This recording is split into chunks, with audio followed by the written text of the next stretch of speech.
tudo bem? Aqui com vocês é o professor Rafael Carlos, de Sociologia, da plataforma Gonçalves Dias. E na aula de hoje, a gente vai tratar do assunto movimentos sociais, LGBT e feminismos. Pois é um assunto realmente muito cheio de teorias, tanto é que ele está dividido em 9 partes. Então aproveita e faz o seguinte, está no começo da aula ainda, já prepara aí teu caderno, caneta, lápis, marca-texto, tudo o que tu precisar usar para anotar e deixar em destaque as dicas que eu vou te passar nesse conteúdo aqui da videoaula de hoje. E essa videoaula está dividida em vários tópicos, então aproveita e anota para você não se perder. Primeiro tópico, a gente vai falar o que é o feminismo além do senso comum. No segundo tópico, as origens do feminismo. No terceiro tópico, a gente vai tratar das origens do feminismo, só que agora no Brasil. No quarto tópico, vamos falar das 3 ondas, ou 3 gerações, do movimento feminista. No quinto, vamos falar do feminismo negro e pós-colonial. No sexto tópico, o feminismo liberal. No sétimo tópico, vamos tratar do feminismo marxista e socialista. No oitavo, o feminismo radical. E no último tópico da aula, eu vou falar do que acontece a partir da década de 90 até os dias de hoje. Ok? Combinado? Então vamos começar a nossa aula de hoje falando além do senso comum. No senso comum, normalmente a gente escuta que o feminismo é o contrário do machismo, como se fosse uma tentativa de impor o poder das mulheres por intermédio ou da força ou dos ideais feministas. Só que, na verdade, essa percepção sobre o feminismo é uma percepção que, na teoria, é equivocada. O feminismo nasceu de um movimento de igualdade e não de superioridade.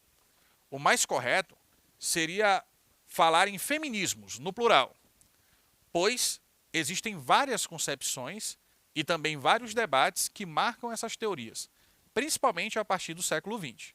E é sobre isso que a gente vai falar na aula de hoje. Para os historiadores, as origens do feminismo ocidental podem ser situadas no século XIX. Segundo a historiadora canadense Marlene Le Gates, falar em feminismo antes do século XIX é cometer um erro chamado anacronismo. O que é uma coisa anacrônica? É quando você fala sobre algo só que está fora de contexto. Pois o feminismo como movimento social antes do século XIX ainda não havia se organizado. É claro que antes do século XIX, é óbvio que antes do século XIX, já existiam mulheres ou até mesmo grupo de mulheres que lutaram pontualmente sobre alguma coisa relacionada à participação política, etc. e tal. Mas o movimento organizado como é, só a partir do século XIX, segundo a historiadora Marlene Le Gates. Alguns historiadores se referem à Declaração de Direitos da Mulher e da Cidadã, que é uma declaração francesa de 1791, do finalzinho do século XVIII, redigida por uma mulher, uma dramaturga, uma intelectual francesa, chamada Olympe de Gouges. Olympe de Gouges, para lembrar as origens remotas do feminismo. Ou seja, fala-se de feminismo a partir do século XIX, mas na verdade já no século XVIII havia ali a figura de Olympe de Gouges, que foi uma espécie de Marte da luta das mulheres por direitos políticos, sociais, civis. Olympe de Gouges foi uma escritora francesa, considerada uma das pioneiras do feminismo, e morreu executada pelos jacobinos na França em 1793 por conta de suas opiniões, que naquela época eram opiniões muito controversas para a sociedade do final do século XVIII, mesmo a sociedade pós-Revolução Francesa. É bom que se destaque esse evento, né? Quando se fala das origens do feminismo, geralmente nos remetemos à chamada primeira onda. Então, assim, o feminismo, no geral, tem 3 ondas. Essa primeira onda é a onda do século XIX. É a geração das feministas do século XIX. E esse movimento seria constituído pelos primeiros movimentos organizados por mulheres, no século XIX, em países ocidentais, principalmente lutando pelo direito à participação política, o direito ao voto. Tanto é que existe o movimento sufragista. Atenção para o nome, sufragista. O que é sufrágio? É voto. O movimento sufragista das mulheres era exatamente um movimento de mulheres que lutavam no século XIX pelo direito de participar politicamente das eleições, votando. Era um direito que as mulheres não tinham, mesmo nas democracias ocidentais naquele momento. No Brasil, aconteceu o seguinte. Segundo a historiadora brasileira Celi Regina Pinto, ela lembra que no Brasil as primeiras feministas também se organizaram em torno de direitos políticos, como, por exemplo, o direito ao voto. E foram lideradas por Berta Luz, que foi uma feminista que nasceu no final do século XIX, em 1894, e morreu em 1976.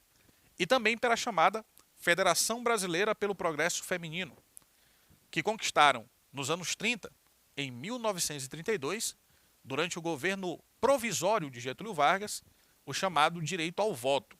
Ou seja, o direito ao voto no Brasil é uma conquista da década de 1930, ok? Vamos adiante.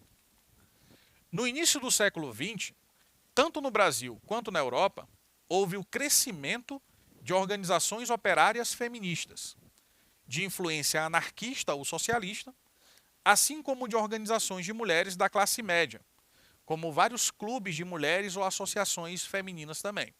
Então esse movimento de unificação ou de criação de uma consciência feminina é um movimento que marca muito ali essa primeira onda, essa onda do século XIX, que é sobretudo um momento onde as mulheres lutavam pelo reconhecimento da sua cidadania, do seu direito a voto, da sua participação política. Duas feministas de correntes diferentes, porém igualmente importantes. À esquerda aqui a gente tem a revolucionária alemã Clara Zetkin, de orientação marxista, e à direita a feminista brasileira já citada Berta Lutz, de orientação liberal e uma das responsáveis pela institucionalização, pela conquista do voto feminino no Brasil. E aí a gente tem aqui um panorama do que seriam as três ondas do feminismo. Eu falei para ti da origem, da primeira onda do feminismo. Mas como que a gente diferencia as três? Preste atenção aqui nos detalhes. Na primeira onda, a principal característica é a luta pelo direito ao voto das mulheres. Na segunda onda, já se fala sobre a questão da igualdade de gênero. E na terceira onda, a emancipação feminina. Então vamos devagar para a gente poder analisar todas as características. Primeira onda. Na primeira onda, nós temos o reconhecimento da mulher como cidadã, a denúncia do patriarcado como sistema de poder, de dominação masculina, já vimos isso antes, a aceitação do modelo binário, masculino, feminino, homem e mulher, e o movimento pelos direitos das mulheres. Então isso aqui marca a chamada primeira onda. Na segunda onda, as demandas já são outras as causas que as mulheres lutam. Por exemplo, a igualdade de salários no mercado de trabalho, oportunidades iguais também entre homens e mulheres, sobretudo também no mercado de trabalho. O direito ao aborto já surge como pauta na segunda onda. A ideia do meu corpo, minhas regras e a ideia de destruição do patriarcado como sistema de poder. Segunda fase, segunda onda do feminismo. Na terceira onda, você já tem uma coisa que é mais plural, inclusive, que é marcada pela ideia de ser contra todos os tipos de opressão, a denúncia dos chamados micropoderes, que são os poderes ali do cotidiano, das várias relações que a gente estabelece no dia a dia, contra o modelo normativo binário, de masculino e feminino, e também as diferenças e ambiguidades passam a ser vistas como coisas positivas. Então nós temos aí essa diferença entre as três ondas do feminismo a partir de suas características principais. Nos anos 60, surgiu a chamada segunda onda, que a gente falou ainda há pouco, em características gerais, em que as reivindicações das mulheres passaram a se dirigir ao mercado de trabalho. Então, primeiro era o voto, era questão política. Agora já é questão do mercado de trabalho, da divisão das tarefas familiares e também dos direitos reprodutivos, certo? Tipo, o aborto, por exemplo, entra como pauta a partir da segunda onda. Nesse mesmo período, porém, abriram-se divergências no próprio feminismo. Então, grupos ideológicos diferentes surgiram dentro do movimento, o que resultou na criação de diferentes correntes.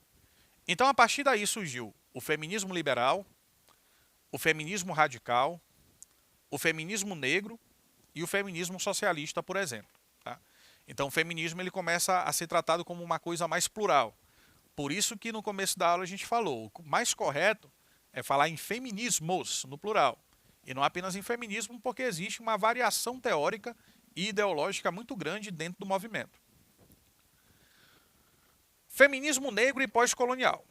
O chamado feminismo negro e também pós-colonial ressalta a luta das mulheres tornadas invisíveis, entre aspas, pelo chamado feminismo branco, o feminismo europeu. As lutas anticoloniais na Ásia, América e África, assim como as lutas operárias das quais as mulheres foram protagonistas. É um exemplo ali da ressonância do feminismo negro e pós-colonial a partir da segunda metade do século XX. Esse feminismo, muitas vezes, se alinhou ao socialismo, ao marxismo e aos movimentos revolucionários, mas também encaminhou lutas para a conquista, principalmente de direitos civis, sobretudo para as mulheres negras, indígenas, para as mulheres que estavam numa situação que era pior do que as mulheres brancas nos países que foram colonizados pelos europeus, como o Brasil, por exemplo. E aí o feminismo liberal, próximo. O feminismo liberal é aquele ligado às questões de maior igualdade nos contextos institucionais. Ele foi importante para assegurar leis e conhecimentos jurídicos para as mulheres, assim como para cobrar do Estado a criminalização do estupro e outros crimes relacionados à mulher. Então o feminismo liberal ele tem essa característica mais de institucionalização, mais de luta pelos direitos, por leis, por criminalização de práticas contra a mulher, por exemplo. Feminismo marxista e socialista. Esse feminismo, chamado de socialista e ou marxista, desenvolve-se hoje no campo teórico, criticando o caráter de classe do feminismo europeu e ressaltando a luta das mulheres operárias e camponesas para demonstrar que o feminismo poderia ter caráter revolucionário. É como se fosse uma interseccionalidade entre o feminismo e o marxismo, certo? No caso aí do chamado feminismo marxista, ou socialista. Esse feminismo ressalta a importância das mulheres na luta revolucionária, enfatizando a destruição do capitalismo como condição prévia para a destruição do patriarcado. Então é o seguinte, vamos lá. Quando a gente pensa no socialismo, no comunismo, no marxismo em geral, a gente pensa na crítica ao capitalismo. Quando a gente pensa no feminismo, a gente pensa na crítica ao patriarcado. Então, se existe um feminismo que alia as duas coisas, percebe-se dentro desse feminismo como condição prévia para o fim do patriarcado, a destruição do capitalismo, porque você unificou as duas ideologias.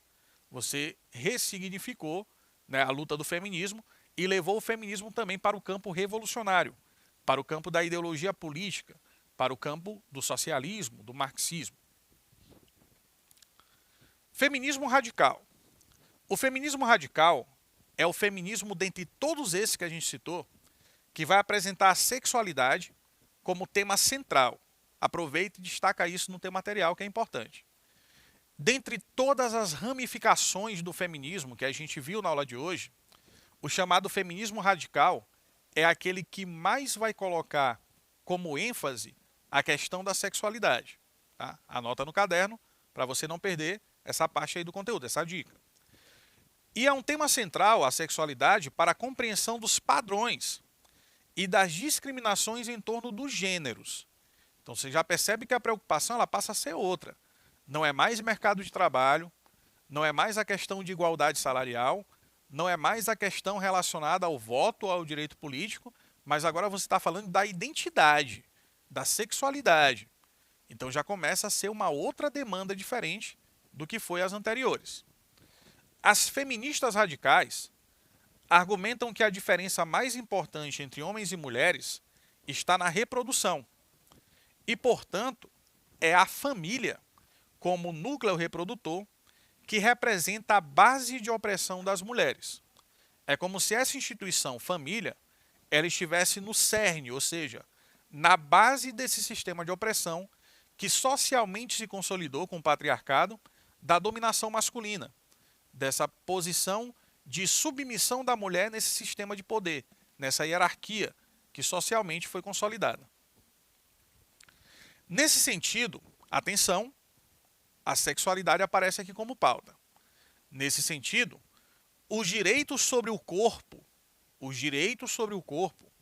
que incluem a defesa do aborto, a separação entre sexualidade, e a procriação, né, sexualidade e a procriação, e a abertura para as diferentes sexualidades. E aí que vem o elemento que a gente citou no começo da aula, no título da aula. Aí que entra a associação entre o feminismo e o movimento LGBT. A partir desse momento, onde o feminismo abre espaço para discutir as questões de identidade de gênero, as questões de sexualidade, é que o LGBT e o feminismo acabam unindo forças. A partir desse momento, a partir desse contexto mais recente. Essas são as pautas principais do feminismo radical. Vamos repetir, então? Vamos lá. Os direitos sobre o corpo, a defesa do aborto, a separação entre sexualidade e procriação, a abertura para as diferentes sexualidades também. Então essas são as pautas, as discussões que entram ali no rol, né, de causas defendidas pelo chamado feminismo radical. O feminismo radical influenciou as chamadas teorias pós-estruturalistas e a teoria queer, que a gente também já viu em aulas anteriores, que compõe a chamada terceira onda do feminismo.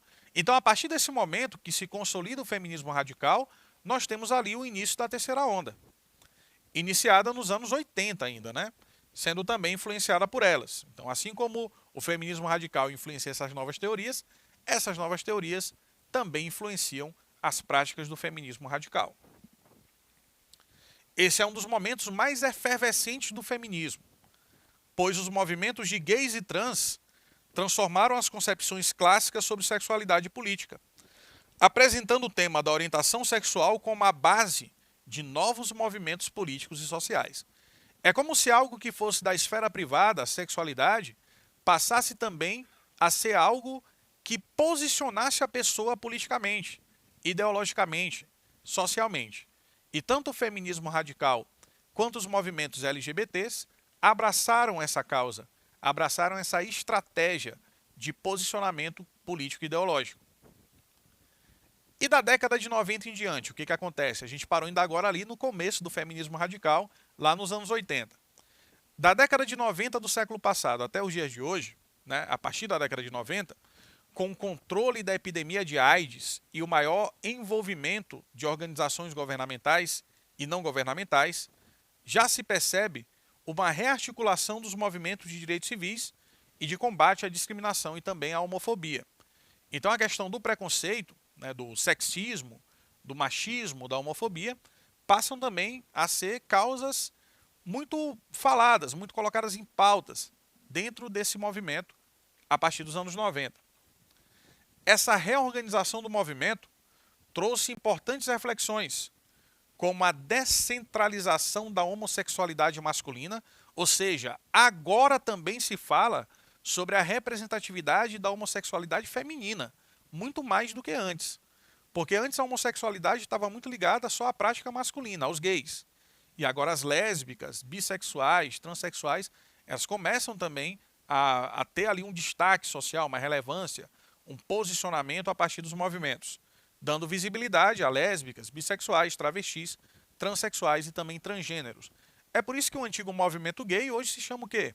Movimento LGBTQI+. Ou seja, tem ali na sigla várias outras formas de orientação sexual e também de identidade, né? Lésbicas, gays, bissexuais, transexuais, travestis, queers, intersexuais e várias outras variáveis dentro desse processo de identificação e de sexualidade também. Atualmente os movimentos LGBTQ+, tem um izinho bem ali também, né? LGBTQI+, lésbicas, gays, bissexuais, transgêneros, queers e outros, e o feminismo procuram unir suas lutas, mantendo divergências e desenvolvendo percepções políticas e teóricas novas com certa frequência. Entre as teorias mais debatidas no Brasil atualmente estão a teoria queer, que a gente também já citou em outras aulas, assim como o chamado transfeminismo, movimento que tem sido marcado pela união do feminismo com os movimentos em defesa das mulheres trans. E com isso, meus jovens, nós encerramos mais uma aula de sociologia. Muita teoria, né? Muitas ideias, muitos tipos de feminismo diferentes, mas eu espero que você tenha compreendido todos eles, né? Apesar das suas várias divergências, e também as pautas e causas lutadas aí, né, travadas por esses movimentos na contemporaneidade. Então eu fico por aqui, me despeço de vocês e deixo marcado já o encontro para a próxima videoaula. Um abraço a todos, tchau, tchau.